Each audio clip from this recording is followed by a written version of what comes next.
I think I was supposed to talk about my new book, which is called Blink, and it's about snap judgments and first impressions. And it comes out in January, and I hope you all buy it in triplicate. But I was thinking about this, and I realized that that although my new book makes me happy, and I think will make my mother happy, it's not really about happiness. So I decided instead I would talk about someone who I think has done as much to make Americans happy as perhaps anyone over the last 20 years.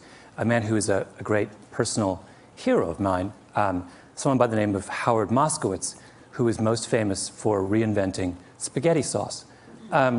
Howard's about this high, and he's round, and he's in his 60s, and he has big, huge glasses and thinning gray hair, and he has a kind of wonderful exuberance and vitality, and he has a parrot, and he loves the opera, and he's a great aficionado of medieval history.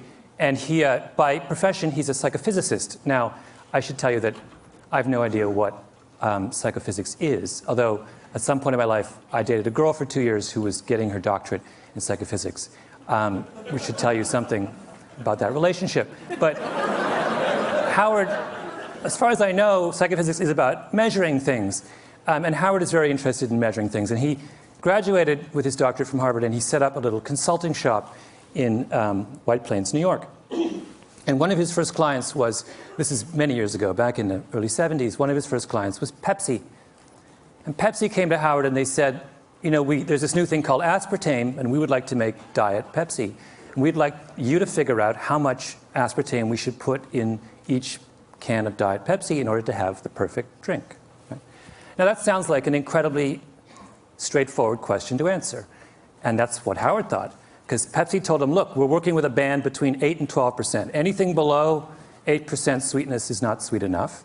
Anything above 12% sweetness is too sweet. We want to know what's the sweet spot between 8 and 12. Now, if I gave you this problem to do, you would all say, it's very simple. What we do is you make up a big experimental batch of Pepsi at every degree of sweetness, 8%, 8.1, 8.2, 8.3, all the way up to 12. And we try this out with thousands of people, and we plot the results on a curve, and we take the most popular concentration, right? Really simple. Howard does the experiment, and he gets the data back, and he plots it on a curve, and all of a sudden he realizes it's not a nice bell curve. In fact, the data doesn't make any sense. It's a mess. It's all over the place, right? Now, most people in that business, in the world of testing food and such, are not dismayed when the data comes back a mess. They think, well, you know, figuring out what people think about cola is not that easy. You know, maybe we made an error somewhere along the way. You know, let's just make an educated guess, and they simply point and they go for 10%, right in the middle.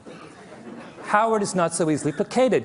Howard is a man of a certain degree of intellectual standards, and this was not good enough for him, and this question bedeviled him for years. And he would think it through and say, what was wrong? Why could we not make sense of this experiment with Diet Pepsi? And one day he was sitting in a diner in White Plains about to go, trying to dream up some work for Nescafe. And suddenly, like a bolt of lightning, the answer came to him. And that is that when they analyzed the Diet Pepsi data, they were asking the wrong question. They were looking for the perfect Pepsi, and they should have been looking for the perfect Pepsis. Trust me, this was an enormous revelation. This was one of the most brilliant breakthroughs in all of food science. And Howard immediately went on the road, and he would go to conferences around the country, and he would stand up and he would say, you have been looking for the perfect Pepsi. You're wrong. You should be looking for the perfect Pepsis. And people would look at him with a blank look, and they would say, what are you talking about? It's craziness. And they would say, you know, move, next. He tried to get business, nobody would hire him. He was obsessed, though, and he talked about it and talked about it and talked about it. Howard loves the Yiddish expression, to a worm in horseradish, the world is horseradish. This was his horseradish. He was obsessed with it.